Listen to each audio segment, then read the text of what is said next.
Bonjour, moi c'est Mansa Mousso, puis aujourd'hui je suis avec Culturel Montréal.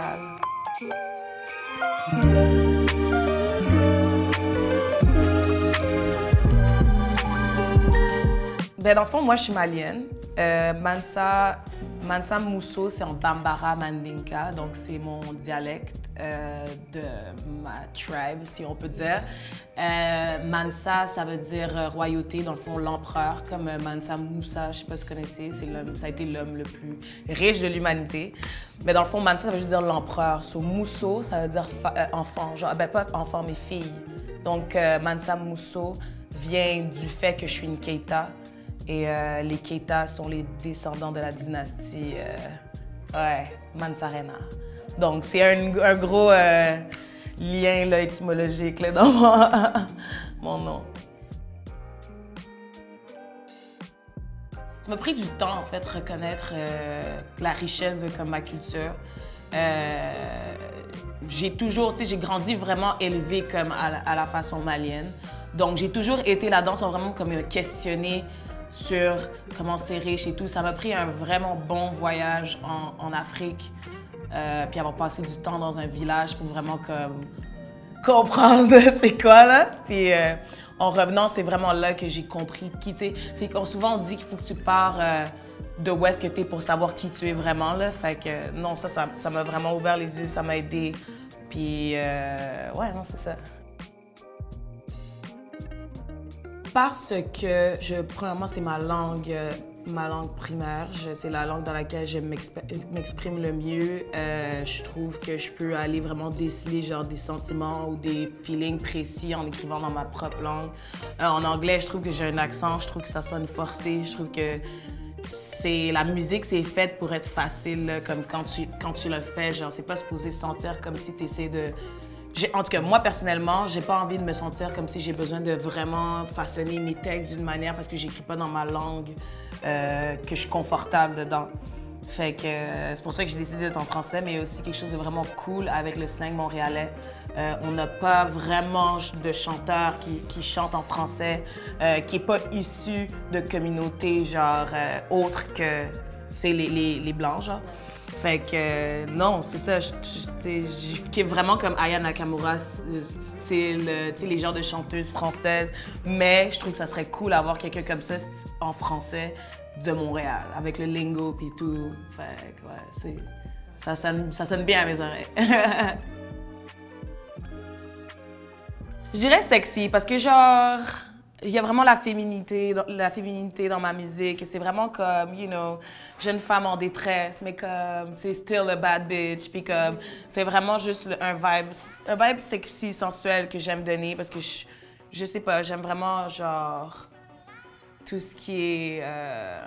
je veux vraiment comme, c'est ça que je veux transpirer un peu, tu comprends, comme dans ça. Je veux qu'une fille s'écoute, elle soit triste, mais qu'elle est une triste bad bitch, you know what I mean?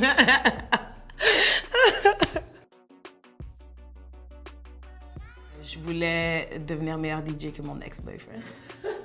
Puis là, je lui ai demandé de m'apprendre. Puis c'est ça. Je suis la pire, ouais, mais je sais que... I mean, yeah, ça m'a motivée, là. Puis, yeah, comme... c'était après un bad break-up. J'étais genre, you know what? I'm gonna be better than him. Puis, je l'ai fait. Not that I'm better than you, don't worry if you see this, but I'm saying que c'était juste une question de comme channel mes émotions dans quelque chose. Puis je me disais que vu que j'ai appris ça avec lui, je vais pas comme juste arrêter de le faire parce que I'm not with him anymore. Puis en mettant mon énergie là-dedans, ben je me suis retrouvée avec un autre talent et ouais. Ouais, au début, j'étais comme, oh my god, je vais jamais être bonne, puis j'ai failli vraiment comme give up plein de fois. Puis à un moment donné, j'ai juste dit, genre, je me suis juste dit, regarde, je vais être bonne quand je vais être bonne, puis ça m'a pris vraiment 1 an de pratique dans mon salon pour que comme je me book un premier set. Puis à partir de ce set-là, j'ai plus jamais arrêté. Fait que, oui, ça m'a pris du temps, ça a pris 1 an environ, mais parce que j'avais pas envie d'aller jouer, genre, juste pour comme me pratiquer puis mess up. Genre, je veux pas que le monde se rappelle de ça, de mon nom, genre en se disant, ah ouais, la DJ qui a foiré un peu comme 4-5 fois, je veux vraiment que ce soit comme, oh shit, je l'ai jamais vu, mais comme, son set était impeccable, tu sais. Occupy the Hood, my little baby. C'est, dans le fond, Occupy the Hood, c'est un truc que j'ai commencé quand j'étais fed up en mai, il y a 2 ans. Quand on était pognés chez nous, on savait pas quoi faire, je travaillais pas, je DJais pas. Je suis un peu, honnêtement, de cette période-là a été vraiment difficile pour moi. Puis en plus, avec tout qu'est-ce qui arrivait dans le monde, global, injustices envers plein de situations, je sais pas, j'étais juste comme shit, j'ai envie de faire quelque chose, j'ai envie genre de crier, j'ai envie de parler, j'ai envie d'échanger, tu sais, puis on voyait personne. So j'étais comme, OK, you know what, la seule façon qu'on puisse être en groupe de gens et qu'on puisse dénoncer ces affaires-là en même temps, c'est en faisant un protest. Mais protest, moi, dans ma tête, je me disais, on n'est pas obligé de toujours être triste quand on fait des protestes. Tu sais, comme, il y a plein de révolutions qui ont été dansantes, il y a plein de révolutions dans l'histoire qui ont été sous forme de fêtes ou de célébrations, tu sais. Puis je pense que, justement, on n'est pas tout le temps obligé d'être triste avec des affaires-là. On peut dénoncer en voulant move forward, puis c'est ça que je voulais faire avec Occupy, c'est faire un moment de libération, un moment d'unité envers les gens, puis que, oui, malgré que, tu sais, des fois, c'est fucking whack, puis il y a plein de choses fucking injustes qui arrivent aux gens de couleur, aux gens noirs, native, que comme, je me disais, on peut quand même être ensemble, puis pas oublier, mais comme, on peut être ensemble, puis réaliser qu'il y a quand même, genre, un sens d'unité, puis que comme, we will be able to, like, move forward, puis faire, you know, des espaces pour nous, genre changer un peu l'histoire, parler aux gens, comme expose whatever unfair treatment que les gens reçoivent ici, dénoncer, tu sais, comme moi, j'ai eu tellement d'affaires qui sont arrivées avec la police de Montréal, genre countless situations, mais tu sais, je pense que si j'avais jamais eu des moments comme Occupy the Hood où est-ce que genre j'aurais pu prendre le micro puis parler au monde, ben je serais probablement encore bitter sur tellement d'affaires parce que c'est dur, tu sais, d'être dans un monde où est-ce que tu as l'impression que tu peux seulement relate à une partie infime de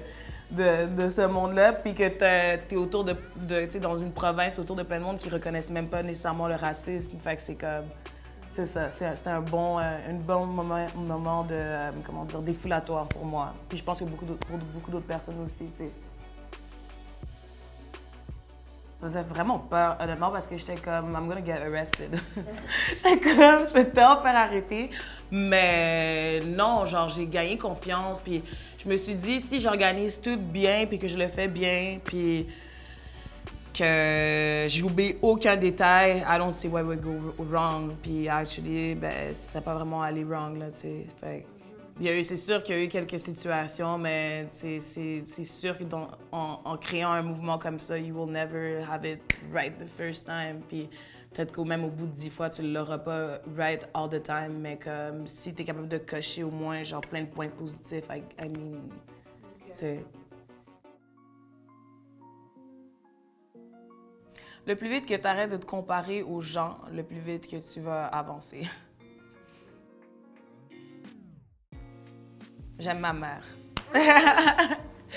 That's it.